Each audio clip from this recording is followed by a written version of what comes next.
There is a sickness spreading through your life right now, and you are the carrier. You think you are helping. You think you are being noble. You think your willingness to save everyone who falls makes you a good human being. It doesn't. It makes you a host. A host of parasites who have learned that if they cry loud enough, if they fall hard enough, if they bleed publicly enough, someone like you will come running. And you do, every single time. You drop everything. You sacrifice your peace. You drain your bank account. You cancel your plans. You put your own life on pause because someone else refuses to take responsibility for theirs.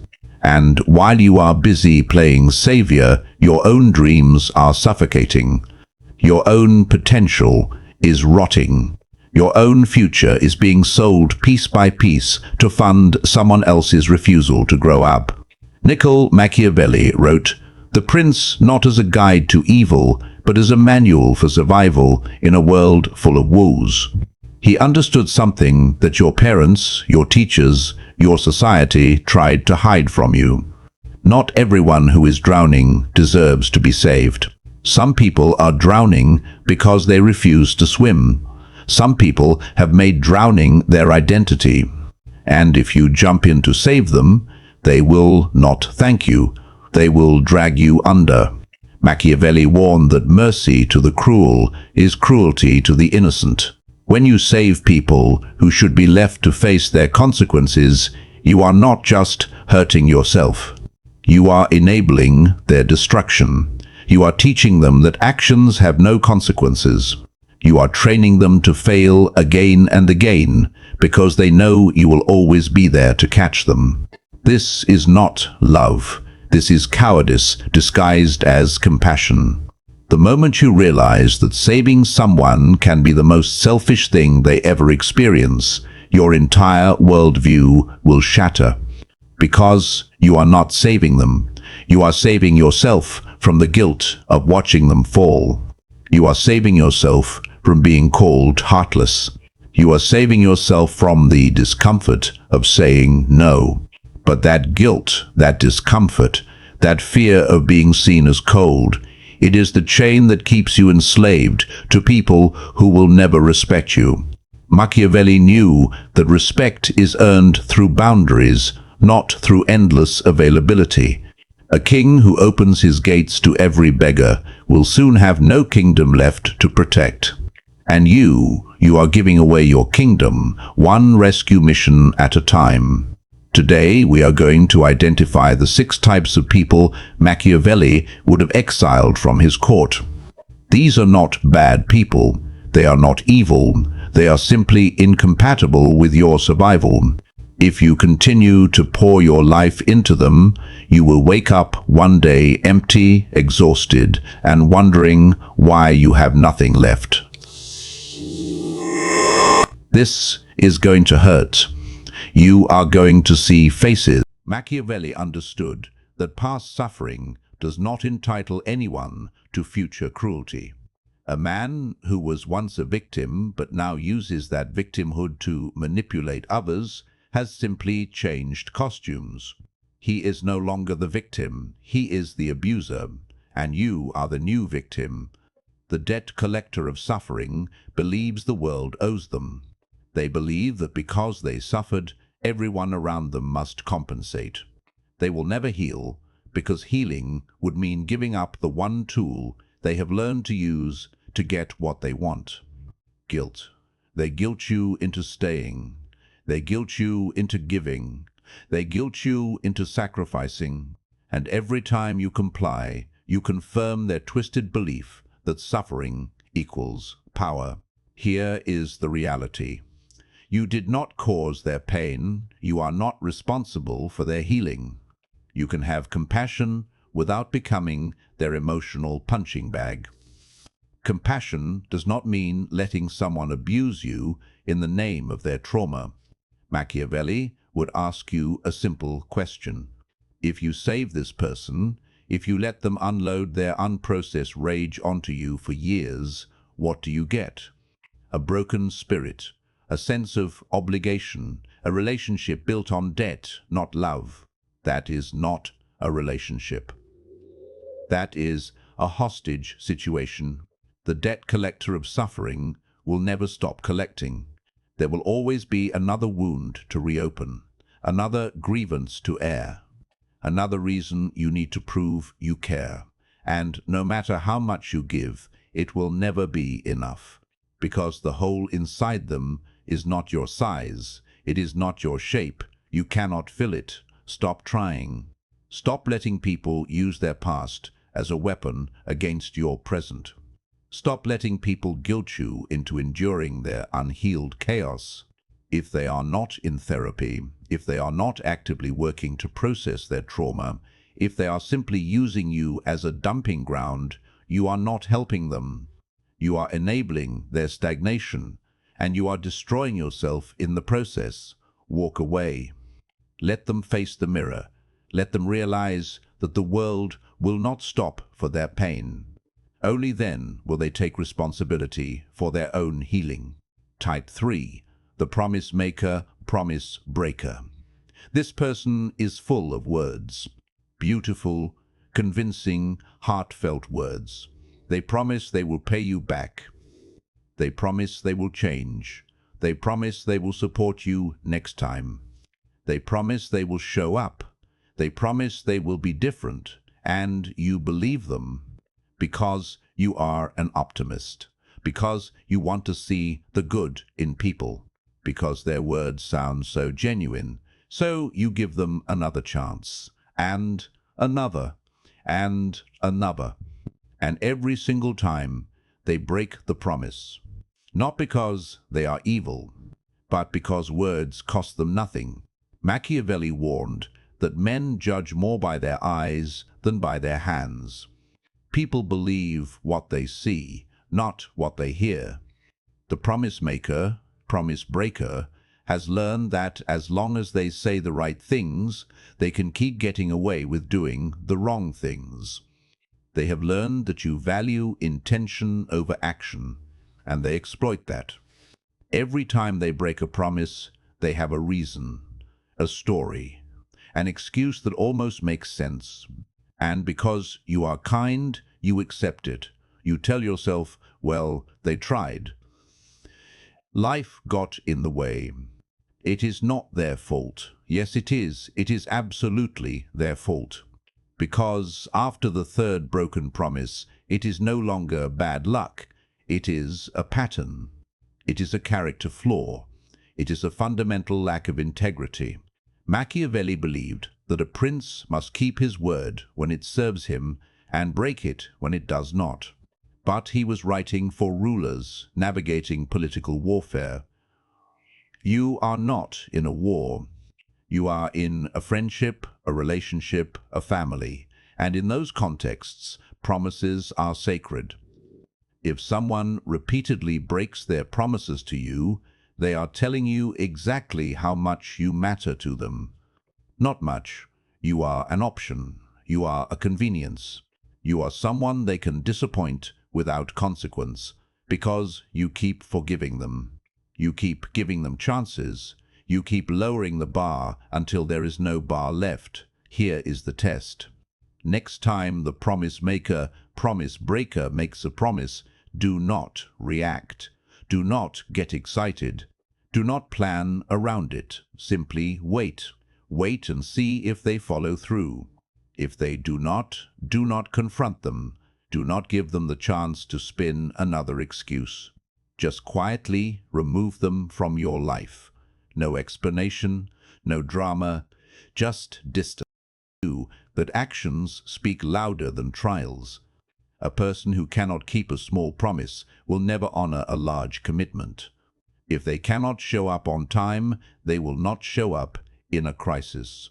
If they cannot pay back $20, they will not pay back $2,000. Stop believing people's words. Start believing their patterns. The promise maker, promise breaker, is a gambler with your trust. And the house always wins. Stop playing. Cash out. Walk away. Let them make promises to someone else. You deserve people whose actions match their words, not people whose words are just noise to keep you around. Type 4, the black hole of need. This person is never satisfied.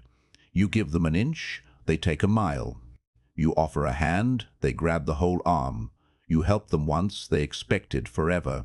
The black hole of need operates from a place of profound emptiness. But that emptiness is not your responsibility. They will tell you they just need a little help. Just this once. Just until they get back on their feet. But there is no getting back on their feet. Because standing requires effort. And the black hole of need has discovered something far easier. Leaning on you. They have outsourced their survival to your generosity. And the more you give, the more they need. It is not gratitude you see in their eyes. It is an expectation. It is entitlement. They begin to treat your help not as a gift, but as a right. And if you ever hesitate, if you ever say you cannot help this time, they act wounded. How could you, after everything we have been through? Machiavelli understood that dependence breeds resentment, not loyalty. The person who depends on you will eventually hate you for it, because your ability to help them is a constant reminder of their inability to help themselves. It is a mirror reflecting their inadequacy. And instead of facing that mirror, they will shatter it. They will blame you. They will say you made them dependent. They will say you never really cared. They will rewrite the entire relationship to make themselves the victim and you the villain. And the saddest part, you will question yourself. You will wonder if they are right, if maybe you did not do enough, if maybe you could have saved them. No, you could not have, because the black hole of need is not a person in crisis. It is a person in refusal. Refusal to take responsibility. Refusal to build their own life. Refusal to stand on their own 2 feet. They would rather collapse and have you carry them than strengthen their own legs. Machiavelli would tell you to let go, immediately, without negotiation. The moment you realize someone is treating you like a life support system, unplug yourself. They will panic. They will beg. They will promise to change. Do not listen. You have heard it before. It was a lie then. It is a lie now. Saving the black hole of need is not noble. It is self-destructive. Because while you are busy holding them up, your own life is crumbling. Your own goals are dying. Your own relationships are suffering. You cannot pour from an empty cup, and they have drained you to the last drop. Stop saving people who refuse to save themselves. Stop carrying people who refuse to walk. Stop sacrificing your life for people who will never appreciate it. The black hole of need will consume you and still ask for more. Protect yourself. Walk away. Let them face the void alone. Only then will they be forced to fill it themselves. Type 5. The arsonist who cries for water. This is the most dangerous type. This is the person who creates their own disasters and then begs you to fix them. They pick fights and then ask you to mediate. They make reckless decisions and then ask you to bail them out. They burn every bridge and then ask you to rebuild them. The arsonist who cries for water is addicted to chaos. They create drama because drama makes them feel alive. It gives them attention. It gives them a sense of importance. And when the fire they started gets too hot, they run to you. Save me, help me. I did not mean for this to happen. Yes, they did. Maybe not consciously, but subconsciously they engineered the disaster.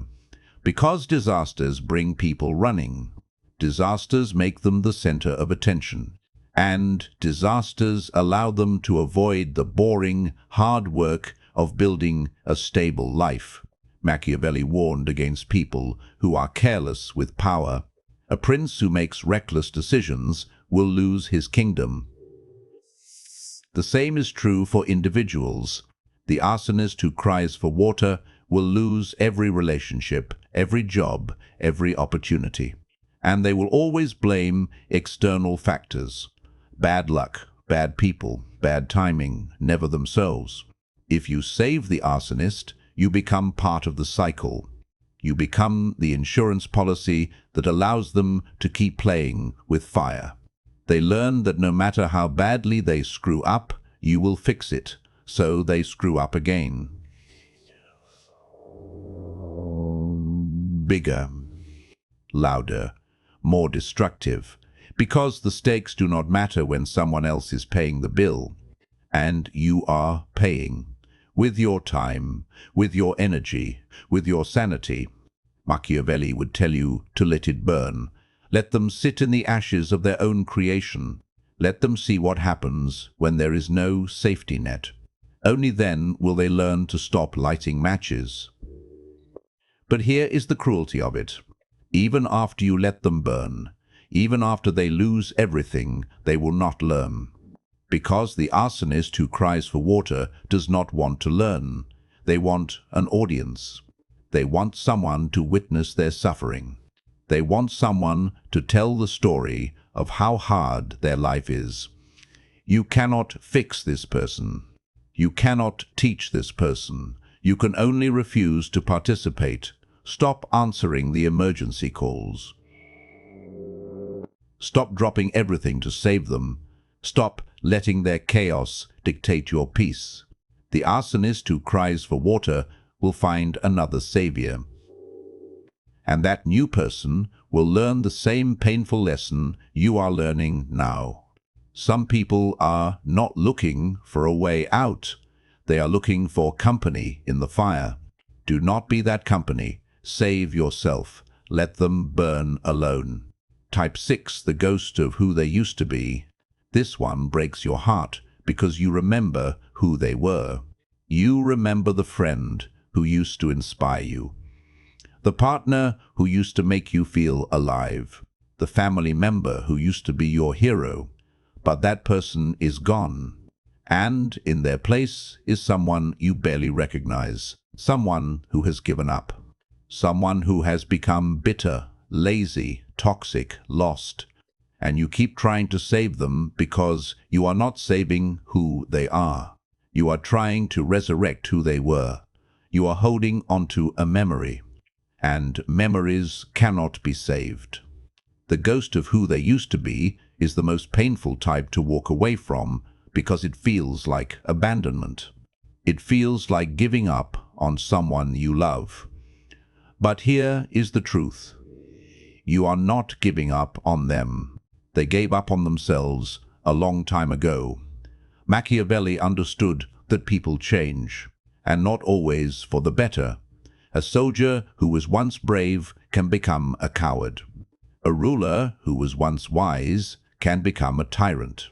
Clinging to who someone used to be is a refusal to accept reality. And reality does not care about your nostalgia. The ghost of who they used to be will guilt you with the past. Remember when I was there for you. Remember when we were close. Remember when I would have done anything for you. Yes, you remember. But that was then. This is now. And the person standing in front of you is not the same. You cannot save someone back into their former self. People do not rewind. They either evolve or they decay, and this person has chosen decay. Maybe they are depressed. Maybe they are traumatized. Maybe they are lost. You can have compassion for that. But compassion does not mean drowning with them. Machiavelli would ask, if you save them, what are you saving? A shell, a shadow, a version of a person that no longer exists. And while you are busy trying to bring back the dead, your own life is passing you by. You are stuck in the past with them. Stop, let go, mourn the person they were. But do not sacrifice your future for their ghost. People grow, people change, and sometimes people disappoint us by becoming less than they were. That is life. That is painful. But it is not your job to carry their former self on your back like a corpse. Bury it, walk away. If they ever find themselves again, they will know where to find you. But do not wait. Do not pause your life. Move forward. So here we are. 6 types of people Machiavelli would tell you to let go. The repeat offender who refuses to learn. The debt collector of suffering who weaponizes pain. The promise maker, promise breaker who offers words but no action. The black hole of need who consumes everything. The arsonist who cries for water after burning their own life. And the ghost of who they used to be, the memory you are trying to save. If you saw someone you know in this list, you would not be able to recognize it. You are awake. Machiavelli's warning was not cruelty. It was clear. It was the understanding that your life, your energy, your future, it is finite. You do not have unlimited time to waste on people who will not walk beside you. You do not have infinite resources to pour into bottomless pits. You do not have endless patience for people who mistake your kindness for weakness. Saving people who do not want to be saved is not heroism. It is self-destruction. And the world does not reward martyrs. It forgets them. You are not responsible for every person who falls. You are responsible for yourself, for your growth, for your peace, for your future. Machiavelli knew that a prince who tries to save everyone loses his kingdom. Do not lose your kingdom. Do not give away your crown. Let the people who refuse to rise stay on the ground, not because you hate them, but because you love yourself. And self-love requires ruthless boundaries. It requires the ability to say no, the ability to walk away, the ability to choose your own survival over someone else's refusal to fight. If this resonates with the part of you that is exhausted from carrying people who will not stand, then make the decision. Subscribe, not for me, for you as a commitment. A contract that says you will no longer be the savior of people who do not want to be saved. You will no longer drown trying to rescue those who are content to sink. You are done. And freedom begins the moment you let go.